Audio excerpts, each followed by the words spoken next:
Hello बच्चों, क्या हाल है भाई। 11th follow. अपन ने देखो एक टॉपिक बहुत अच्छे से क्लियर कर दिया है, ठीक है ना। Which name is IUPAC। IUPAC important topic है एग्जाम पॉइंट ऑफ व्यू। इसके बाद आपके एग्जाम में कोई भी एग्जाम हो, JEE एग्जाम हो या मेंस हो या एडवांस हो या कुछ भी हो, आपके IUPAC से क्वेश्चन जरूर एक या दो आते ही आते हैं, जरूर आते हैं।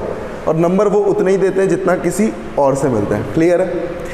तो आज अपन एक नया टॉपिक यहाँ शुरू करने वाला है। This is GOC, journal organic chemistry. क्या शुरू करने वाले हैं बच्चों? Journal organic chemistry. तो मेरा नाम सुभाष यादव और अपन शुरू करने वाले हैं बहुत अच्छा सा topic which is very very very important. अगर आपको ऑर्गेनिक केमिस्ट्री समझनी है तो आपको ये टॉपिक अच्छे से समझना होगा। अगर आपको ऑर्गेनिक की रिएक्शंस बहुत अच्छे से फील करनी है तो ये टॉपिक आपको सीखना होगा। तो समझ रहे हैं इस टॉपिक की कितनी इंपॉर्टेंस है। एक्चुअल में ये जनरल ऑर्गेनिक केमिस्ट्री नहीं है, this is God of chemistry.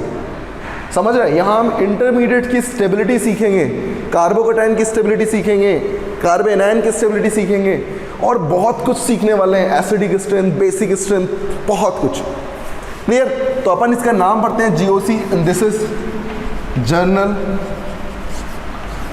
Organic chemistry. Clear है। जर्नल ऑर्गेनिक केमिस्ट्री मतलब जर्नल, जितनी भी जर्नल बातें होंगी वो सारी अपन यहाँ पर क्या करने वाले हैं, कवर करने वाले हैं। क्लियर। तो जर्नल ऑर्गेनिक केमिस्ट्री में सबसे पहले अपन यहाँ पढ़ने वाले हैं इलेक्ट्रॉनिक डिस्प्लेसमेंट इफेक्ट। क्या पढ़ने वाले हैं? Electron displacement effect. क्या है ये इलेक्ट्रॉन डिस्प्लेसमेंट इफेक्ट? है क्या ये? सबसे पहली बात ये आती है। तो बच्चों, कभी भी कोई बॉन्ड बनते हैं या कोई कंपाउंड फॉर्म होता है तो वहाँ पर कई सारी बॉन्डिंग होती है और कई सारी बॉन्डिंग होती है तो वहाँ इलेक्ट्रॉन का मूवमेंट होता है। क्या होता है? इलेक्ट्रॉन का मूवमेंट होता है।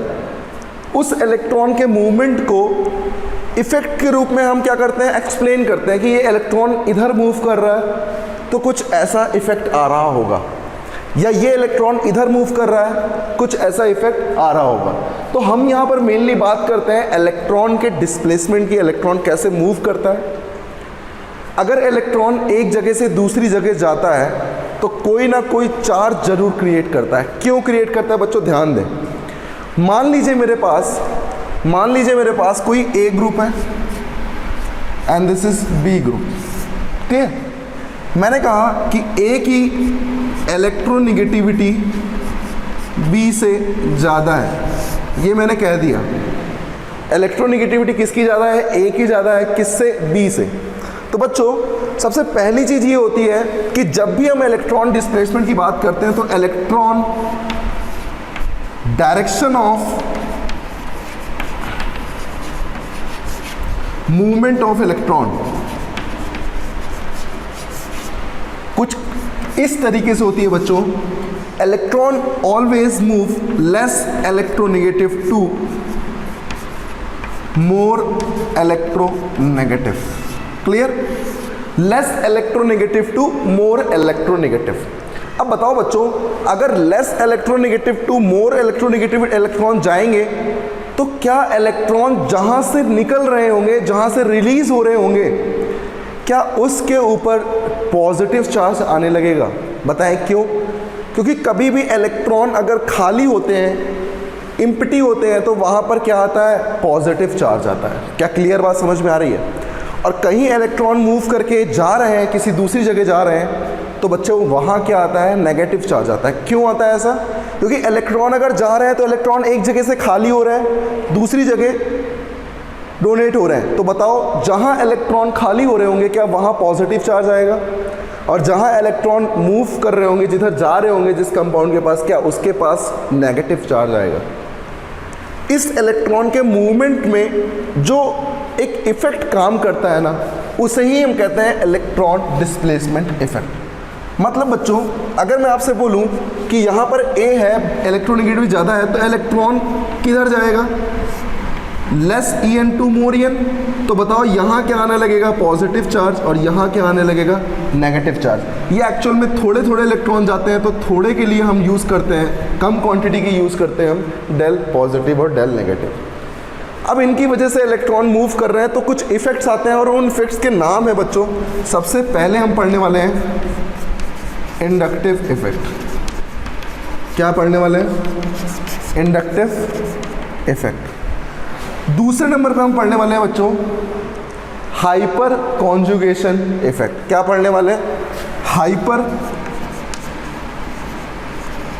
Conjugation effect. And third one is mesomeric effect. This is very very important, mesomeric effect. हम सारी चीज़ें कवर करेंगे बच्चों। और फोर्थ आता है इलेक्ट्रोमेरिक इफेक्ट। क्या आता है, इलेक्ट्रोमेरिक इफेक्ट। क्लियर है? तो क्या मैं बता सकता हूं कि इलेक्ट्रॉन के मूव करने पर जो इफेक्ट हम पढ़ने वाले हैं, जो इफेक्ट एक्चुअली वर्क करते हैं, पहला क्या है, इंडक्टिव, दूसरा हम पढ़ेंगे हाइपर कॉन्जुगेशन, तीसरा हम पढ़ेंगे मेसोमेरिक, और चौथा हम पढ़ेंगे इलेक्ट्रोमेरिक। क्लियर है क्या? तो आपको बहुत अच्छे से क्लियर हो रहा है कैसे मैं इफेक्ट के बारे में बात कर रहा हूँ। तो चलिए हम सबसे पहले बात करते हैं इंडक्टिव इफेक्ट की, और वहीं से ये चैप्टर्स क्या होगा, ये चैप्टर शुरू होगा। तो चलिए बात करते हैं सबसे पहले इंडक्टिव इफेक्ट। बहुत ही इजी चैप्टर है, बहुत ही कॉन्सेप्चुअल है। अगर आप कॉन्सेप्ट को समझेंगे तो आप इसमें खिलाड़ी बन जाएंगे बच्चों, और एक बार अगर इसमें खिलाड़ी बन गए तो फिर भाई साहब ऑर्गेनिक के खिलाड़ी आपको बनने से कोई नहीं रोक सकता। क्लियर? तो चलिए शुरू करते हैं। सबसे पहला इंडक्टिव इफेक्ट। इंडक्टिव इफेक्ट क्या है, इस चीज़ को समझेंगे। यहाँ पर इसको हिंदी में बोलते हैं आणविक प्रभाव। क्या बोलते हैं, आणविक प्रभाव। क्लियर? तो हिंदी इंग्लिश अपन यहाँ पर बोलते रहेंगे, कोई दिक्कत नहीं है। तो इंडक्टिव इफेक्ट को हम शो करते हैं बच्चों आई से। किससे शो करते हैं, आई से। दो टाइप के इंडक्टिव इफेक्ट होते हैं बच्चों यहाँ पर, पहला प्लस आई और दूसरा माइनस आई। प्लस आई को बोलते हैं डोनेटिंग ग्रुप, डोनेटिंग टेंडेंसी या डोनेटिंग टेंडेंसी, और माइनस आई को बोलते हैं बच्चों विथड्रॉइंग टेंडेंसी। कौन सी, विथड्रॉइंग टेंडेंसी। क्लियर है? अब क्या होता है, क्या ये मैं बोल रहा हूँ विथड्रॉइंग, डोनेटिंग, क्या मतलब है इसका? तो बच्चों इसका मतलब समझने के लिए हमको यहाँ पर सीखना पड़ेगा कुछ चीज़ें। ध्यान दीजिए। क्या, मान लीजिए मैंने आपसे कहा कि मेरे पास कोई एक कार्बन की श्रृंखला है, कार्बन चेन है, ठीक, और इस कार्बन चेन से मैंने कोई ग्रुप अटैच कर दिया। मैंने क्या किया, कोई ग्रुप अटैच कर दिया। दिस इज ग्रुप, कोई एक ग्रुप या कोई एक एटम ऐसा अटैच कर दिया। क्लियर? और इस ग्रुप के बारे में हमने ये बोला, इस ग्रुप के बारे में हमने ये बोला कि यहाँ पर बच्चों जी ग्रुप की अगर हम बात करें तो ये जी ग्रुप के बारे में हमने एक बात बोली कि जी ग्रुप जो है उसकी इलेक्ट्रोनेगेटिविटी H से ज़्यादा है। किससे? H से ज़्यादा है। ऐसा क्यों बोला? एक्चुअल में H और C की इलेक्ट्रोनेगेटिविटी लगभग सेम होती है। लगभग क्या होती है? सेम होती है। तो सोचो अगर इलेक्ट्रोनेगेटिविटी H से ज़्यादा है, इसका मतलब C से भी ज़्यादा ही है। क्लियर बात समझ में आ रही है? लगभग कार्बन और हाइड्रोजन की इलेक्ट्रोनेगेटिविटी क्या होती है? सेम होती है। उनका डिफरेंस क्या होता है? सेम होता है। डिफरेंस क्या होता है? जीरो होता है एक्चुअल में। क्लियर? तो बात ये कर रहे हैं कि अगर मेरे पास कोई जी ग्रुप है और उस जी ग्रुप के बारे में हमने ये बात बोली कि इलेक्ट्रोनेगेटिविटी उसकी किससे ज़्यादा है? हाइड्रोजन से ज़्यादा है। इसका मतलब कार्बन से भी ज़्यादा होगी, और कार्बन से ज़्यादा होगी तो वो इलेक्ट्रॉन क्या करेगा? विड्रॉ करेगा, खींचेगा। क्यों खींचेगा? क्योंकि इलेक्ट्रोनेगेटिविटी का ऑर्डर क्या होता है? जिसकी इलेक्ट्रोनेगेटिविटी ज़्यादा उसकी इलेक्ट्रॉन टेंडेंसी, विड्रॉइंग टेंडेंसी भी क्या होती है? ज़्यादा। क्यों? ऐसा क्यों? क्योंकि बच्चों अगर मेरे पास मान लीजिए कार्बन है और नाइट्रोजन है, लेट्स सपोज नाइट्रोजन की इलेक्ट्रोनेगेटिविटी ज़्यादा है, कार्बन की कम है, इसका मतलब इलेक्ट्रॉन कहाँ से कहाँ जाएंगे? कार्बन से नाइट्रोजन की तरफ जाएंगे। कार्बन से नाइट्रोजन की तरफ जाएंगे, इसका मतलब नाइट्रोजन की जो टेंडेंसी है वो एक्चुअल में क्या है, वो एक्चुअल में विड्रॉइंग टेंडेंसी है, खींचने की पावर है उसके पास। ऐसा क्यों? क्योंकि इलेक्ट्रोनेगेटिविटी किसकी ज़्यादा होती है, एन की, और कार्बन की कम होती है। इलेक्ट्रॉन के मूव करने की डायरेक्शन बच्चों क्या होती है, less En to more En। इसका मतलब कार्बन से नाइट्रोजन की तरफ इलेक्ट्रॉन जा रहे होंगे और नाइट्रोजन यहाँ विड्रॉइंग टेंडेंसी शो कर रहा होगा। तो मुझे एग्जैक्टली यहाँ पर बताएं कि अगर यहाँ पर G ग्रुप की टेंडेंसी क्या है, H से ज़्यादा है, इसका मतलब अगर इलेक्ट्रोनेगेटिविटी H से ज़्यादा है तो वो इलेक्ट्रॉन क्या करेगा, खींचेगा। और इलेक्ट्रॉन खींचेगा बच्चों, तो मुझे बताओ क्या इलेक्ट्रॉन खाली होने लगेंगे, कहाँ पे, इस कार्बन पे। क्यों? G ग्रुप जस्ट अटैच है, वो इलेक्ट्रॉन को खींच रहा है, इसका मतलब इलेक्ट्रॉन उसके पास आ रहे हैं, खाली कहाँ हो रहे हैं, C पे। और बच्चों जब यहाँ खाली कोई चीज़ होती है तो कौन सा चार्ज आता है, पॉजिटिव। और यहाँ पर बच्चों इंडक्टिव, इंडक्टिव में क्या हो रहा है, ये कौन सा बॉन्ड है, दिस इज सिग्मा बॉन्ड। ये सिग्मा बॉन्ड के थ्रू इलेक्ट्रॉन खींच रहा है, इसका मतलब बहुत थोड़े थोड़े खींच पाता है, क्योंकि सिग्मा बॉन्ड के थ्रू इलेक्ट्रॉन शेयर बहुत थोड़े थोड़े होते हैं। इसका मतलब इलेक्ट्रॉन बहुत थोड़े थोड़े जाएंगे तो चार्ज भी क्या आएगा, डेल पॉजिटिव, मतलब थोड़ा चार्ज आएगा। सोचिए अगर मेरे पास कोई एक बंदा है, मैं उसको खींच रहा हूँ, तो ऐसा पहले बंदे को मैं ज़्यादा जल्दी खींच पाऊंगा, ज़्यादा इलेक्ट्रॉन उससे खींच पाऊंगा, जस्ट पीछे वाले से कम इलेक्ट्रॉन खींच पाऊंगा। क्यों? क्योंकि उसकी डिस्टेंस क्या है बच्चों, ज़्यादा है। अगर डिस्टेंस ज़्यादा है तो बताओ इलेक्ट्रॉन खींचने की जो टेंडेंसी होगी वो इसके लिए क्या हो जाएगी, और कम।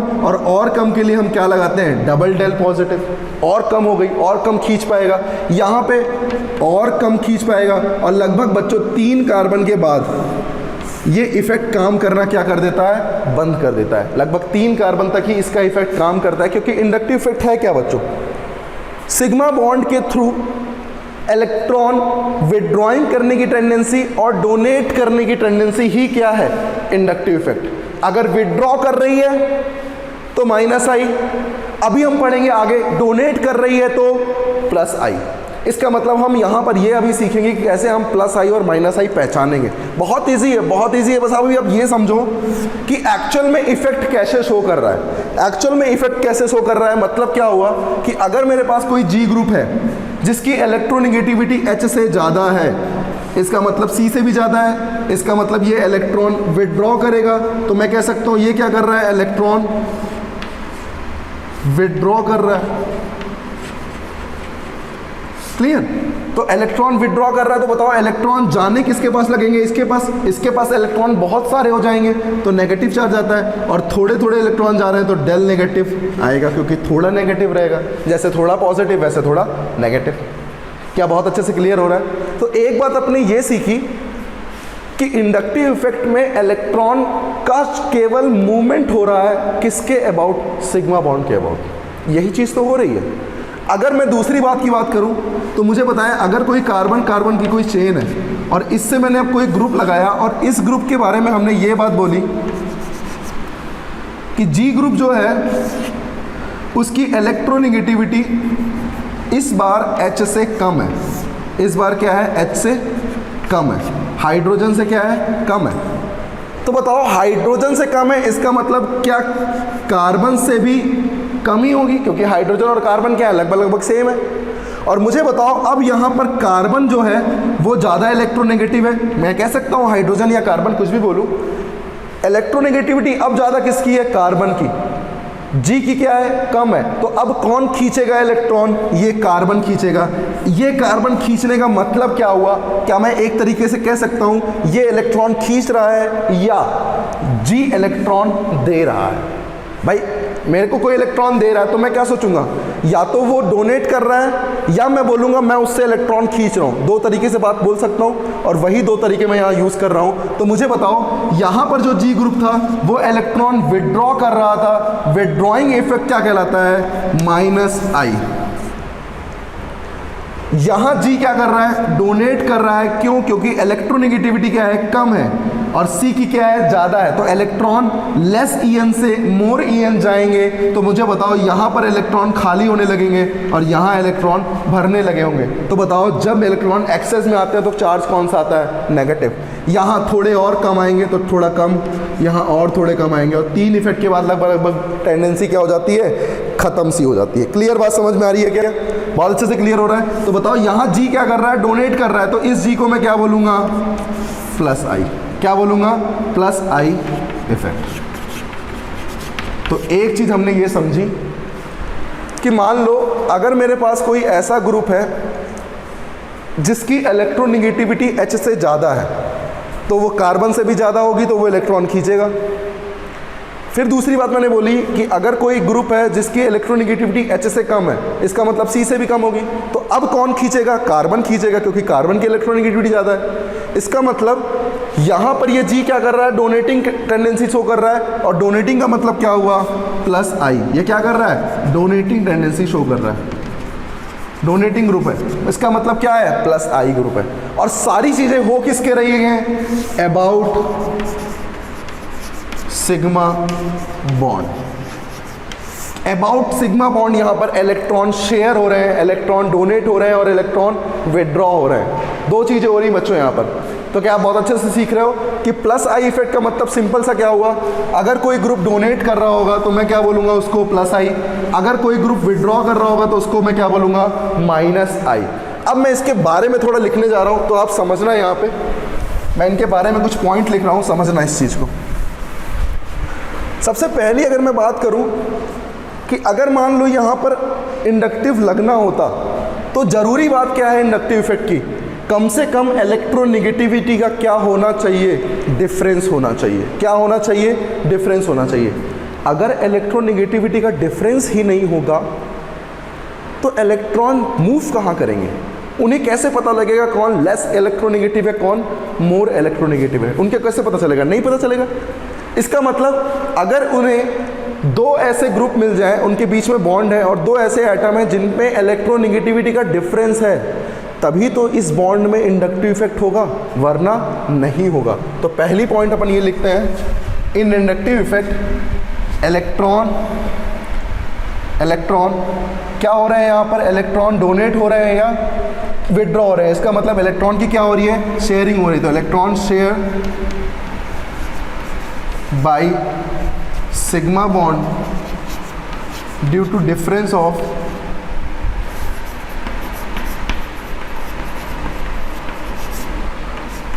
both connected atom about sigma bond।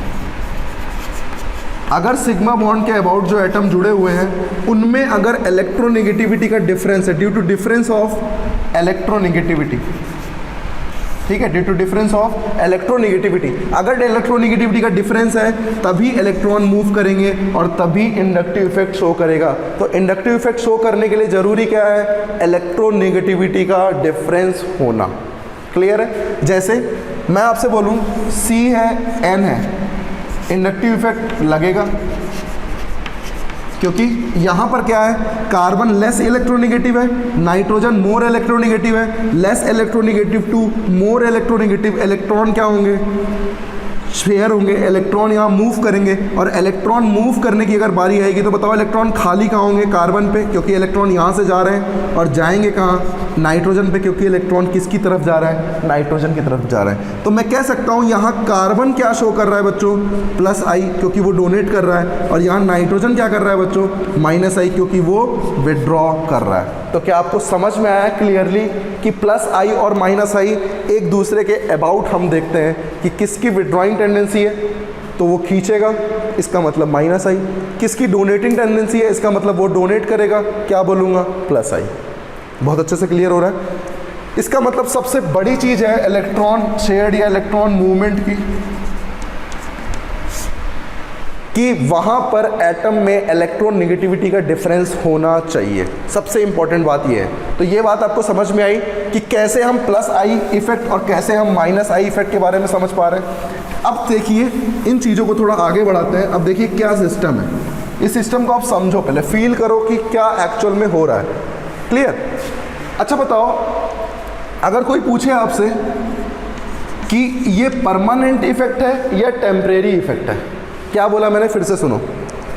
अगर कोई आपसे पूछे कि बताओ ये टेम्परेरी इफेक्ट है या परमानेंट इफेक्ट है, तो आप क्या बोलोगे? भाई साहब आप ये सोचो यार टेम्परेरी इफेक्ट का मतलब क्या हुआ कि वो कभी कभी काम करे और कभी कभी ना करे, उसमें किसी बाहरी सोर्स का इन्वॉल्वमेंट ना हो। भाई टेम्परेरी का मतलब क्या हुआ, अगर बाहरी सोर्स रहा तब तो शेयरिंग होगी, तब तो सब कुछ रिएक्शन होगा।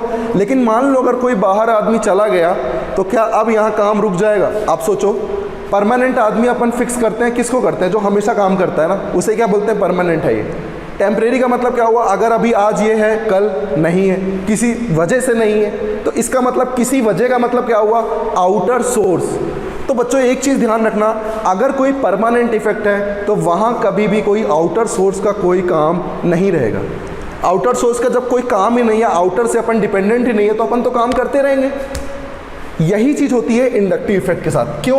क्योंकि अगर मैं आपसे बोलूँ कार्बन और नाइट्रोजन है, तो यार कार्बन की इलेक्ट्रोनेगेटिविटी किसी पे डिपेंड कर रही है क्या? वो तो खुद से उसके पास जनरेट है ना, वो तो खुद से उसके पास कंटेन है, मेंटेन होके रखी हुई है, तो वो तो ऐसा है नहीं।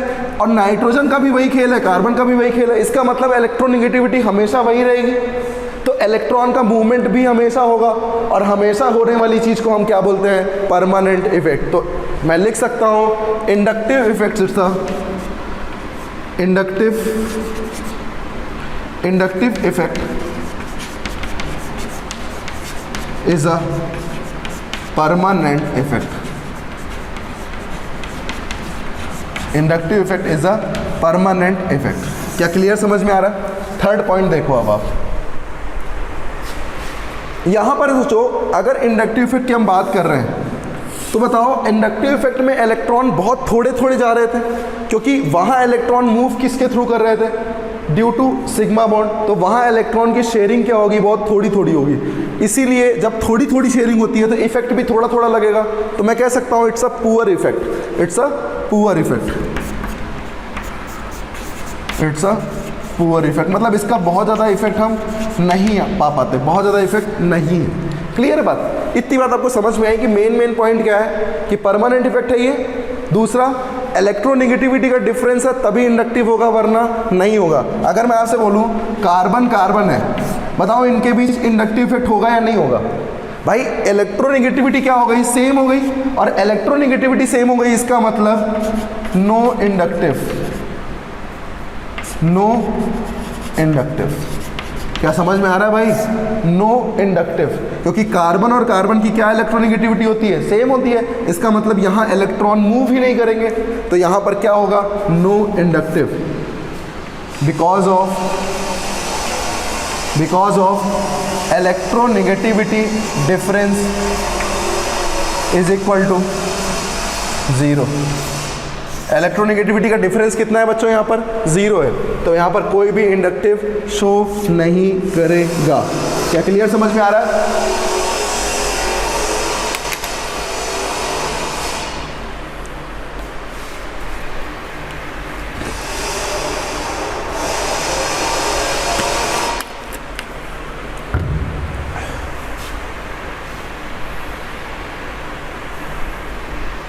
अब मैं आपसे पास कुछ पूछने जा रहा हूँ, और मैं कुछ इस तरीके से क्वेश्चन पूछूंगा कि बताओ इंडक्टिव इफेक्ट शो करेगा, और अगर करेगा तो प्लस आई कौन है, माइनस आई कौन है।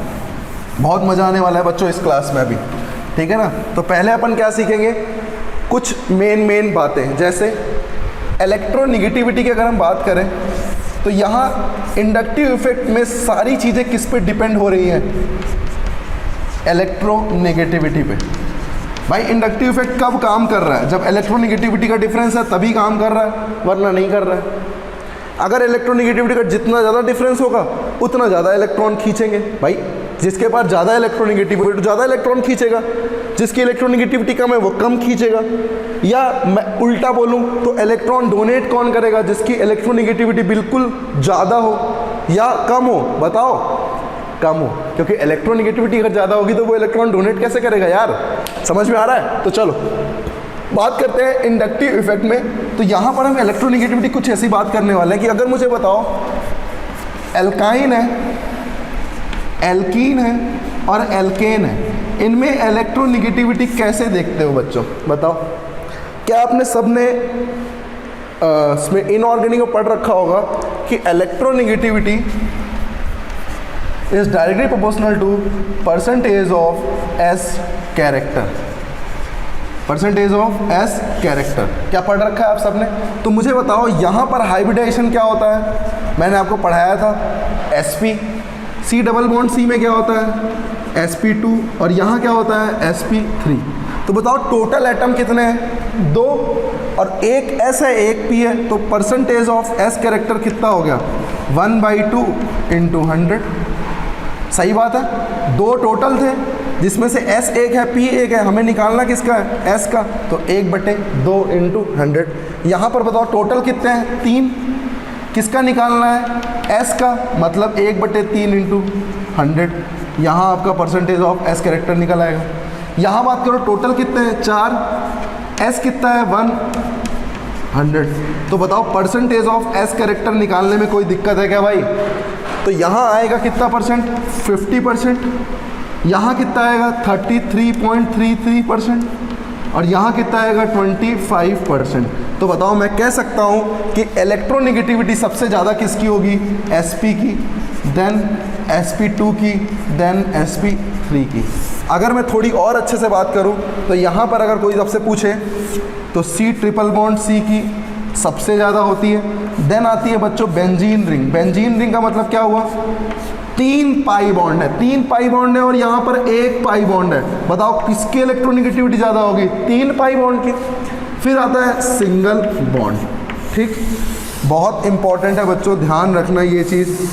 ये पॉइंट मैं आपको जो लिखा रहा हूँ ये स्टार्टिंग में इसीलिए लिखा रहा हूँ कि जब हम क्वेश्चन करेंगे इसके तब हमें दिक्कत बिल्कुल भी नहीं होनी चाहिए पहचानने में। इसी तरीके से अगर मैं आपसे पूछूं इलेक्ट्रोनेगेटिविटी कुछ पूछ लूँ, अगर मैं आपसे, बताओ कि C ट्रिपल बॉन्ड C है और OH है, तो भाई यहाँ ऑक्सीजन है, यहाँ कार्बन है, इलेक्ट्रोनेगेटिविटी किसकी ज़्यादा होती है? ऑक्सीजन की। आप सबने पढ़ा होगा पीरियोडिक टेबल, पढ़ा है ना भाई पीरियोडिक टेबल? तो पीरियोडिक टेबल में क्या होता है? लेफ्ट टू राइट जाने पे इलेक्ट्रोनेगेटिविटी क्या होती है? कम होती है। इसकी इलेक्ट्रोनेगेटिविटी क्या होती है? सॉरी, इलेक्ट्रोनेगेटिविटी क्या होती है? ज़्यादा होती है। और down to top to down जाने पे क्या होती है? इलेक्ट्रोनेगेटिविटी ज़्यादा होती है या कम होती है? कम होती है। साइज़ बड़ा हो जाता है, साइज़ बड़ा हो जाता है तो यहाँ पर इलेक्ट्रोनेगेटिविटी भी क्या हो जाती है? ज़्यादा हो जाती है। क्लियर? तो आप ध्यान दो यहाँ पर कि अगर मेरे पास कभी भी कोई पीरियोडिक टेबल से पूछ ले कि यहाँ पर इलेक्ट्रोनेगेटिविटी कैसे हम देखेंगे, तो यहाँ इजीली इनऑर्गेनिक में आपने पढ़ा होगा। इनऑर्गेनिक का पहला चैप्टर पीरियोडिक टेबल, वहाँ आप ये सारी चीज़ें पढ़ोगे, सारी की सारी। ठीक है, तो अब देखो यहाँ पर क्या गेम होने वाला है। ये तो चलो समझ में आ गया। आपको ये भी पता होगा कि नाइट्रोजन है और कार्बन है। बताओ इलेक्ट्रोनेगेटिविटी किसकी ज़्यादा होगी? नाइट्रोजन की। भाई नाइट्रोजन है और कार्बन है, मतलब क्या हुआ? आप सबको पता होगा कार्बन, नाइट्रोजन, ऑक्सीजन और फ्लोरीन कुछ इस तरीके से होते हैं। तो नाइट्रोजन की इलेक्ट्रोनेगेटिविटी क्या होगी? ज़्यादा होगी, क्योंकि लेफ्ट टू राइट जाने पे इलेक्ट्रोनेगेटिविटी क्या होती है? बढ़ती है। और अगर ऑक्सीजन और सल्फर है मान लो, या नाइट्रोजन और फॉस्फोरस है, तो जैसे मैं डाउन द ग्रुप जाऊँगा तो इलेक्ट्रोनेगेटिविटी क्या होती है? कम होती है। ठीक है, तो ध्यान रखना ये चीज़। इलेक्ट्रोनेगेटिविटी टॉप टू डाउन जाने पे क्या होती है? कम होती है। लेफ्ट टू राइट जाने पे क्या होती है? ज़्यादा होती है। तो अगर मैं आपसे पूछूं NH3 है और PS3 है, तो बताओ नाइट्रोजन और फॉस्फोरस इलेक्ट्रोनेगेटिविटी किसकी ज़्यादा? नाइट्रोजन की ज़्यादा। क्लियर? और एक बहुत इंपॉर्टेंट बात, बहुत ज़्यादा important, C triple bond C है sp कंटेनिंग और नाइट्रोजन ग्रुप है sp3 कंटेनिंग। तो बच्चों sp यहाँ पर ज़्यादा होता है, ध्यान रखना, ये बहुत इंपॉर्टेंट है, इससे क्वेश्चन भी पूछा जा चुका है। क्लियर? लेकिन अगर यहीं पर C डबल बॉन्ड C हो जाए और NH2 हो जाए तो इस केस में नाइट्रोजन ही जीतेगा। तो यहाँ इलेक्ट्रोनेगेटिविटी की कुछ बातें हमने की जो आपको यहाँ पर बहुत अच्छी लगी होंगी। तो क्लियर हो गया यहाँ इलेक्ट्रोनेगेटिविटी हम कैसे देखते हैं। अब बात करते हैं कि कैसे हम इंडक्टिव इफेक्ट के बारे में जानेंगे। तो अब देखिएगा इलेक्ट्रोनेगेटिविटी के बारे में अपन यहाँ कैसे सीखते हैं। चलिए अब मैं आपके सामने कुछ कंपाउंड लिखूंगा और मैं ये पूछूंगा कि बताओ यहाँ इंडक्टिव इफेक्ट है या नहीं। ठीक है, तो आपको बताना है, क्या देख के बताना है? आपको सिर्फ ये देखना है कि अगर इलेक्ट्रोनेगेटिविटी का डिफरेंस है तो वहाँ इंडक्टिव इफेक्ट शो करेगा। क्लियर है? चलिए बात करते हैं पहले कंपाउंड की।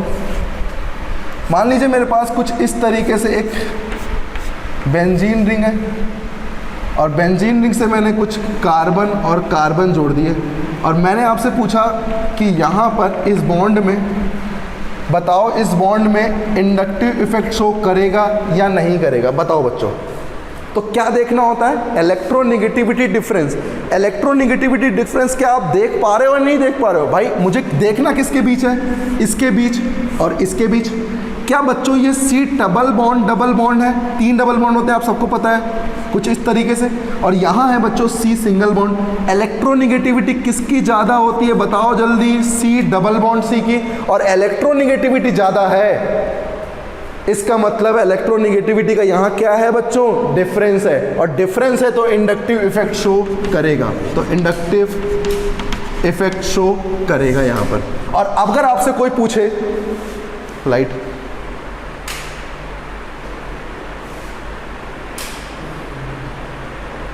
यहाँ से इसको ऐसे खटखटाओ, ऐसे बस मेरे साथ भी हो चुका है ना ये। चलो, तो हम यहाँ क्या बात कर रहे हैं बच्चों कि अगर मेरे पास यहाँ पर इलेक्ट्रोनेगेटिविटी का डिफरेंस होगा तो इंडक्टिव इफेक्ट जरूर होगा। और इलेक्ट्रोनेगेटिविटी का डिफरेंस है क्योंकि ये है sp2 और ये है बच्चों sp3।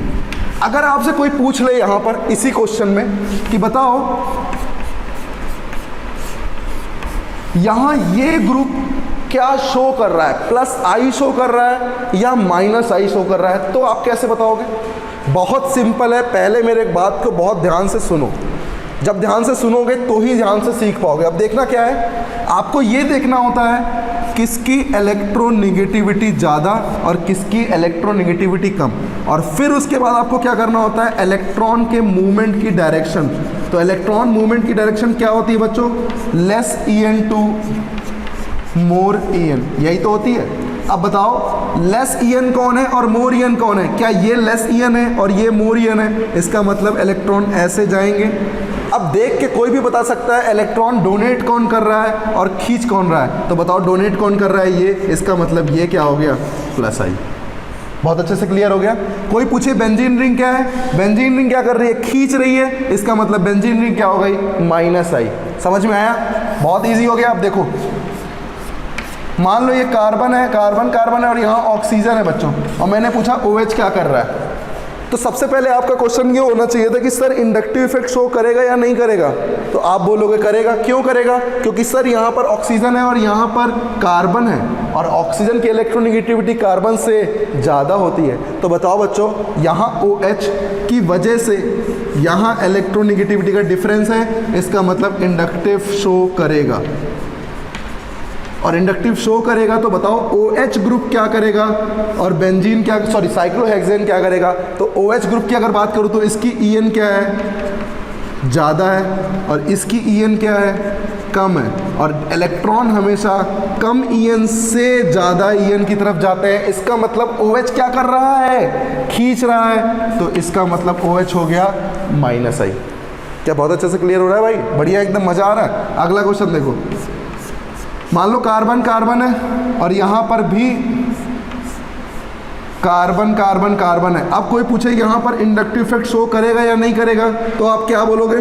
Question number 2 and question number 3। बताओ यहाँ इंडक्टिव शो करेगा या नहीं? तो बताओ, देख के बता सकते हो भाई कि इंडक्टिव शो नहीं करेगा। क्यों नहीं करेगा? क्योंकि इलेक्ट्रोनेगेटिविटी क्या है? सेम है, तो सेम इलेक्ट्रोनेगेटिविटी, इसलिए यहाँ इंडक्टिव शो नहीं करेगा। तो क्या लिखोगे? No inductive. क्या लिख दोगे? No inductive. तो क्लियर हो गया कैसे हम यहाँ इंडक्टिव इफेक्ट की बात समझ में आ रहे हैं। चलिए, अगर यहीं पर सेम भी ना करता, कार्बन है और यहाँ भी कार्बन ही है, तब भी बच्चों यहाँ पर इलेक्ट्रोनेगेटिविटी, भाई है तो कार्बन ही ना, ये भी तो कार्बन ही है। तो बताओ इलेक्ट्रोनेगेटिविटी का क्या होगा? डिफरेंस 0 होगा। इसका मतलब यहाँ भी इंडक्टिव शो नहीं करेगा। क्लियर है? चलो, तो बच्चों यहाँ पर हमने देखा कि कैसे हम इंडक्टिव इफेक्ट को बता पा रहे थे, कैसे हम ये समझा पा रहे थे कि इंडक्टिव इफेक्ट शो करेगा या नहीं करेगा। क्लियर है? तो हमने क्या देखा कि अगर इलेक्ट्रोनेगेटिविटी का डिफरेंस होगा तो इंडक्टिव इफेक्ट जरूर होगा। अगर इंडक्टिव इफेक्ट होना है तो इलेक्ट्रोनेगेटिविटी का डिफरेंस जरूरी है, और इंडक्टिव इफेक्ट में अगर इलेक्ट्रोनेगेटिविटी डिफरेंस नहीं है इसका मतलब इफेक्ट शो नहीं करेगा। क्लियर, समझ में आ रहा है? तो यहां पर एक बात ध्यान रखनी है अपने को हमेशा कि अगर मेरे पास इलेक्ट्रोनेगेटिविटी का डिफरेंस है तो इंडक्टिव इफेक्ट शो करेगा वरना नहीं करेगा। और इलेक्ट्रोनेगेटिविटी का डिफरेंस हम कैसे देखते हैं ये हमने सीख लिया है। क्लियर? तो अब मैं आपसे पूछूंगा कि बताओ ये प्लस आई इफेक्ट है या माइनस आई इफेक्ट है। तो आप क्या करोगे, सबसे पहले इलेक्ट्रॉन के मूवमेंट की डायरेक्शन को शो करोगे, क्योंकि अगर उसको आपने शो कर दिया तो बच्चों आप ये समझ लो कि आपका क्वेश्चन गलत नहीं हो सकता। लेकिन अगर आपने एरो को नहीं बनाया तो शायद आप क्वेश्चन को गलत कर सकते हैं। तो आपको समझ में आया कि यहाँ पर मुझे क्या बनाना है, इलेक्ट्रॉन के मूवमेंट की डायरेक्शन। क्लियर है? तो चलिए क्वेश्चन शुरू करते हैं। मान लीजिए कोई कार्बन sp3 है और यहाँ मैंने नाइट्रोजन लगा दिया। अब मेरा क्वेश्चन है यहाँ पर साइक्लोहेक्सेन क्या कर रहा है, पहला क्वेश्चन। अभी मैं सारे क्वेश्चन डिस्कस करूँगा, पहले मैं क्वेश्चन बना लेता हूँ। करते जाइए, सोचते जाइए। क्या सोचना है? इलेक्ट्रॉन के मूवमेंट की डायरेक्शन किसके अबाउट, लेस En से मोर En। ध्यान रखना, less E electronegative to more electronegative. जैसे सेकंड क्वेश्चन है,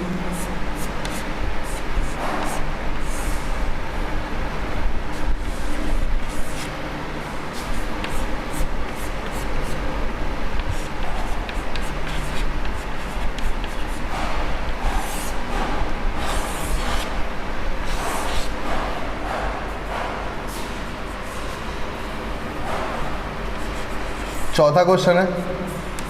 करते जाएं बच्चों, कोशिश करते जाएं, कोशिश गड़बड़ नहीं होनी चाहिए, कोई दिक्कत नहीं, गलत हो सही हो, कोशिश करते रहे बच्चों, ठीक है ना?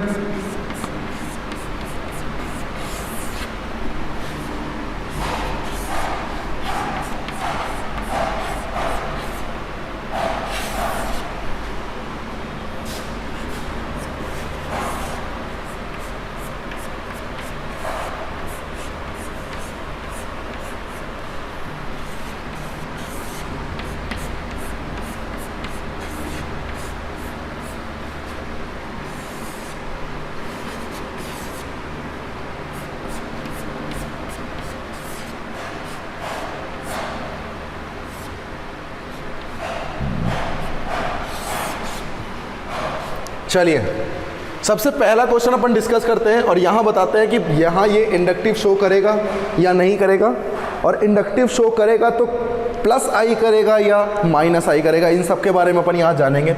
तो सबसे पहला क्वेश्चन आप डिस्कस करें, ध्यान दें, जब मैं क्वेश्चन को डिस्कस करूँगा आप ध्यान ज़रूर दें। सबसे पहली चीज़ है यहाँ इलेक्ट्रोनेगेटिविटी है बिल्कुल, क्योंकि यहाँ नाइट्रोजन है और यहाँ कार्बन है, इसका मतलब इंडक्टिव होगा। अब ये कौन सा इंडक्टिव शो करेगा बताओ? ये कार्बन है, ये नाइट्रोजन है, इसका मतलब कार्बन से नाइट्रोजन, क्योंकि लेस En से मोर En इलेक्ट्रॉन जाते हैं। तो मुझे बताओ लेस En कौन है? कार्बन। मोर En कौन है? नाइट्रोजन। इसका मतलब इलेक्ट्रॉन दे कौन रहा है? साइक्लोहेक्सेन। और ले कौन रहा है? नाइट्रोजन। तो बताओ ये क्या करेगा? डोनेटिंग ग्रुप, इसका मतलब प्लस आई ग्रुप। क्या समझ में आया? जल्दी से दूसरा क्वेश्चन ट्राई करो, और दूसरा क्वेश्चन ट्राई करने में आपको समझ में आएगा कि हाँ अब आप समझ पा रहे हो। क्लियर है?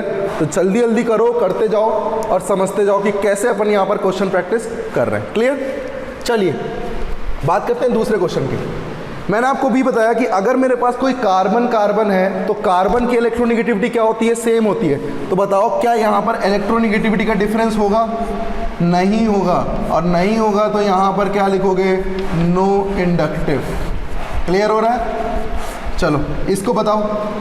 कार्बन के साथ कार्बन है और कार्बन के साथ ऑक्सीजन है बच्चों, तो बताओ इलेक्ट्रोनेगेटिविटी किसकी ज़्यादा होगी? इसकी। और इलेक्ट्रॉन लेस En से मोर En की तरफ जाएंगे, इसका मतलब यहाँ पर ये ग्रुप क्या कर रहा है? खींच रहा है। और खींचने वाले ग्रुप को क्या बोलते हैं? विड्रॉइंग टेंडेंसी शो कर रहा है, मतलब वो खींच रहा है, इसका मतलब वो माइनस आई है। क्लियर? जल्दी से ये बताओ क्या मैं इसको लिख सकता हूँ नो इंडक्टिव? क्यों भाई? क्योंकि कार्बन और कार्बन। क्लियर? तो यहाँ पर नो इंडक्टिव। यहाँ बताओ बच्चों, बहुत इजी है। ये है sp2, ये है sp। इलेक्ट्रोनिगेटिविटी कम किसकी होती है? sp2 की। ज़्यादा किसकी होती है? इसकी। तो लेस en से मोर en। तो बताओ ये ग्रुप क्या कर रहा है? खींच रहा है, विड्रॉ कर रहा है इलेक्ट्रॉन, और इलेक्ट्रॉन विड्रॉ करने को क्या बोलते हैं? -I। क्या समझ में आ रहा है भाई? -I क्या समझ में आ रहा है भाई? क्लियर है? तो चलो 6 नंबर को देखते हैं। बताओ 6 नंबर में C सिंगल बॉन्ड C है और यहाँ C डबल बॉन्ड C है। वही सेम कॉन्सेप्ट, ये है sp2 और ये है sp3। अब क्या है? sp3 लेस en है और sp2 मोर en है। इसका मतलब ये क्या कर रहा है? -I। यहाँ पे आओ बच्चों, ये है बेंजीन और ये है साइक्लोहेक्सेन। कंफ्यूज ना हो, साइक्लोहेक्सेन नहीं है वो, एक बेंजीन है एक साइक्लोहेक्सेन है। मतलब एक sp2 है और दूसरी sp3 है। तो बताओ sp3 से sp2, क्योंकि लेस en से मोर en। क्लियर? तो बताओ यहाँ पर अगर मैं पूछता बेंजीन ग्रुप क्या कर रहा है, तो दिस इज -I। अगर मैं पूछता साइक्लोहेक्सेन क्या कर रहा है, तो दिस इज +I। क्लियर है? जल्दी से ये बताओ, क्या मैंने अभी आपको ऑर्डर लिखाया था? ऑर्डर क्या था बच्चों? C ट्रिपल बॉन्ड C की सबसे ज़्यादा, then benzene, then C double bond C, then C single bond C। तो बताओ इनमें किसकी इलेक्ट्रोनेगेटिविटी ज़्यादा?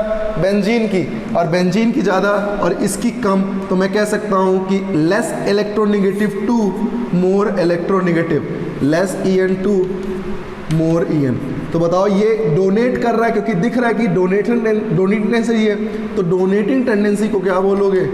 +I। तो डोनेटिंग टेंडेंसी को क्या बोलोगे बच्चों? +I। यहाँ देखा मैंने, यहाँ C सिंगल बॉन्ड C है, ये sp2 है और ये sp3 है। बताओ लेस en से मोर en, इसका मतलब ये क्या कर रहा है? -I। क्लियर है भाई? तो समझ में आया कि कैसे मैं यहाँ पर -I और +I देख रहा हूँ। बहुत इजी हो गया होगा ना? तो यही है कॉन्सेप्ट, यही है बेसिक कॉन्सेप्ट। अगर आप यहाँ पर अच्छे से सीख गए तो फिर आपने बहुत अच्छा कर लेना है। क्लियर?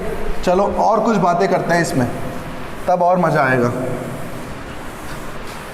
अगर मान लो आपसे कोई पूछे,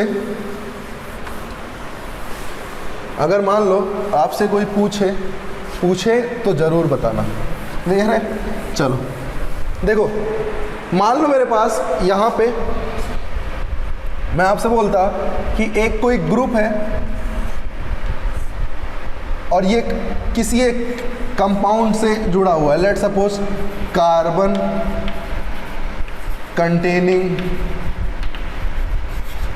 ग्रुप, एल्काइल ग्रुप है और एक एल्केन है, कह सकते हो एक एल्केन है। और यहाँ पर लगे हुए हैं ग्रुप हैलाइड। क्या लगे हुए हैं? हैलाइड। जैसे फ्लोरीन है, ब्रोमीन है, आयोडीन है। तो मुझे बताओ इलेक्ट्रोनेगेटिविटी किसकी ज़्यादा होती है बच्चों?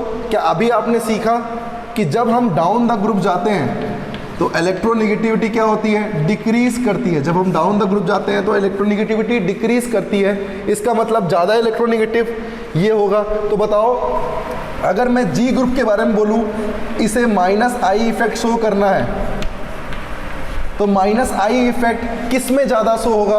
फ्लोरीन लगेगा तो ये ज़्यादा खींचेगा, क्लोरीन थोड़ा कम खींचेगा, ब्रोमीन और कम खींचेगा और आयोडीन और कम खींचेगा। तो सबसे ज़्यादा जो खींचेगा वो सबसे ज़्यादा -I शो करेगा। क्या समझ में आ रहा है भाई? बढ़िया समझ में आ रहा है ना? तो क्लियर, ऐसे ही हमें सब कुछ सोचना है, क्योंकि अब चीज़ें रटनी नहीं है। अगर चीज़ें रटनी है तो हम क्यों पढ़ाई क्यों कर रहे हैं भाई? फिर तो बुक से रट लेंगे।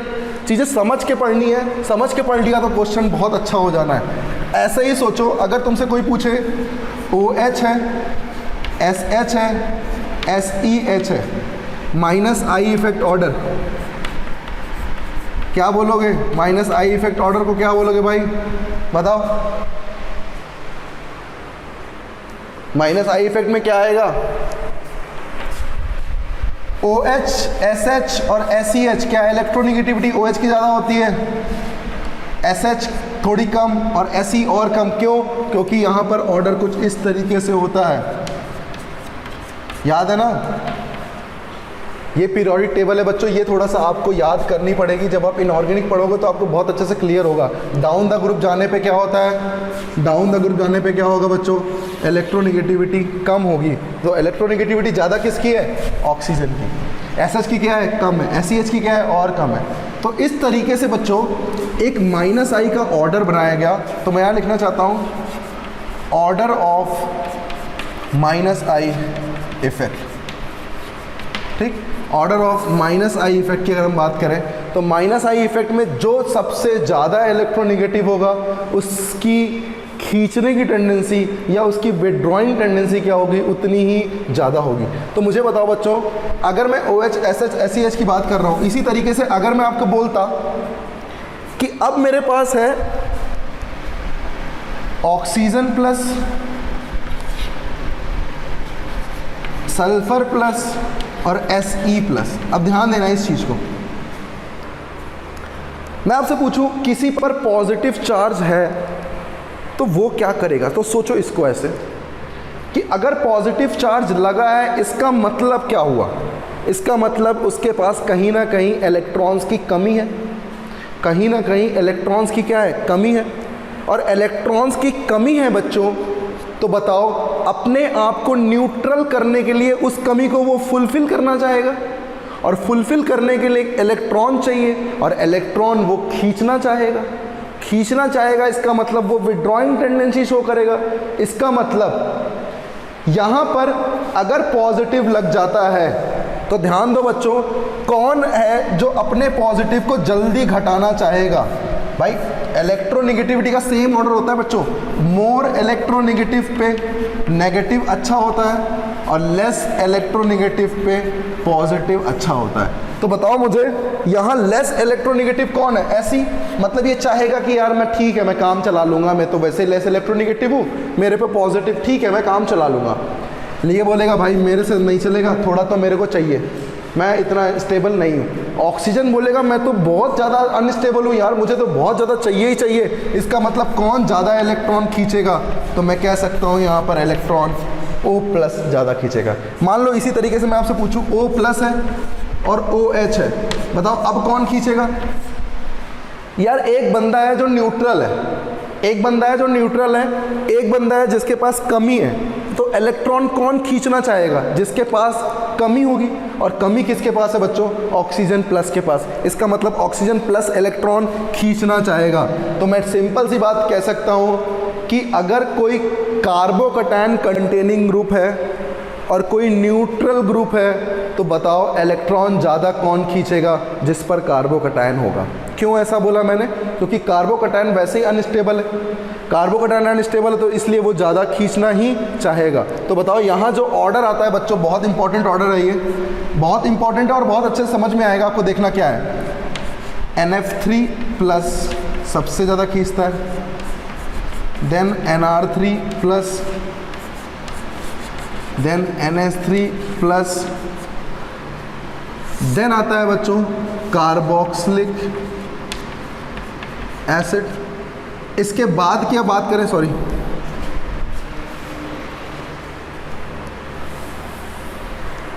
फिर आता है बच्चों यहाँ पर, सॉरी यहाँ पर फिर आता है बच्चों यहाँ पर नाइट्रो NO2, फिर आता है यहाँ पर CN, फिर आता है यहाँ पर कार्बोक्सिलिक एसिड। अब कैसे देखा, इनको ध्यान दो जरा। ये तो आपको समझ में आ गया कि F लगा है, R लगा है, H लगा है। तो F लगा है तो और खींचेगा, और खींचेगा तो इलेक्ट्रोनिगेटिविटी और ज़्यादा होगी, और ज़्यादा उसकी खींचने की क्या होगी, टेंडेंसी होगी। NO2 की बात करूँ तो NO2 के पास क्या है, खूब सारे ऑक्सीजन है, जिसकी वजह से इसकी इलेक्ट्रोनिगेटिविटी क्या होगी, ओवरऑल बहुत अच्छी होगी। CN की बात करें तो बच्चों कार्बन sp है और वहाँ बच्चों कार्बन sp2 है। तो बताओ sp कार्बन और sp2 कार्बन कौन ज़्यादा इलेक्ट्रोनिगेटिविटी, sp कार्बन की, इसलिए CN को मैंने पहले रखा। देन आता है बच्चों OH। OH और OR की अगर हम बात करें तो ध्यान रखना, OH और OR में बहुत इंपॉर्टेंट चीज़ है, ये कैसा होता है, सॉल्वेशन इफेक्ट के कारण होता है। लेकिन अभी आपको सिर्फ याद करना है, अभी आपको सिर्फ ध्यान देना है। तो यहाँ OR ग्रुप होता है और OH ग्रुप होता है, तो OR ग्रुप ज़्यादा टेंडेंसी खींचता है, OH ग्रुप कम टेंडेंसी खींचता है। तो ध्यान रखना, OR ग्रुप ज़्यादा खींचेगा और OH ग्रुप कम खींचेगा। क्लियर है। तो देखो तो इस तरीके से हमने यहाँ पे सीखा। फिर उसके बाद हो सकता है मल्टीपल बॉन्ड, तो मैं कह सकता हूँ यहाँ मल्टीपल बॉन्ड में C ट्रिपल बॉन्ड C सबसे ज़्यादा। फिर NH2 ग्रुप, अभी मैंने आपको बताया कि NH2 और कार्बन ये बस इन्हीं में ऐसा होता है, तो ध्यान रखना ये sp है, ये sp3 है, तो sp वाला ज़्यादा इलेक्ट्रोनेगेटिव होगा। फिर आता है बच्चों यहीं पर इस OR और OH के जस्ट पहले आता है यहाँ पर हैलाइड ग्रुप। क्या आता है? Halide group. देखो कैसे, यहाँ COH के बाद एक ध्यान रखो, यहाँ आता है हैलाइड ग्रुप, उसके बाद आता है OR और OH, फिर आता है C ट्रिपल बॉन्ड C, फिर C NH2, फिर बेंजीन रिंग कर सकते हो, और फिर C double bond C, then खत्म। तो इस तरीके से यहाँ पर -I ऑर्डर आता है। -I ऑर्डर का मतलब क्या हुआ? NF3 NR3 NH3, क्लियर है। देन आता है NO2 CN COH, देन आता है हैलाइड, देन क्या आता है? हैलाइड। हैलाइड के बाद आता है OR, then OH, C triple bond C, NH2, benzene और C डबल बॉन्ड C। तो इस तरीके से हम -I ऑर्डर के बारे में बताते हैं, -I ऑर्डर के बारे में हम समझाते हैं। तो क्लियर समझ में आ गया कैसे अपन ने यहाँ पर -I ऑर्डर बताया? क्लियर है। तो ये ऑर्डर आपको इसलिए याद करना है बच्चों, क्योंकि जब आपको क्वेश्चन आएगा तो आपको ये समझ में आना चाहिए कि यार NO2 लगा है तो ये ज़्यादा खींचेगा, Cn लगा है तो ये कम खींचेगा, NR3 NH3 प्लस लगा है तो ये और ज़्यादा खींचेगा। तभी तो आप बता सकते हो कि किस में -I ज़्यादा होगा, किस में -I कम होगा, और उसी की वजह से आप क्या बताओगे? यहाँ स्टेबिलिटी को बताओगे। क्लियर बात समझ में आ रही है? तो चलिए इसके आगे अपन पढ़ते हैं।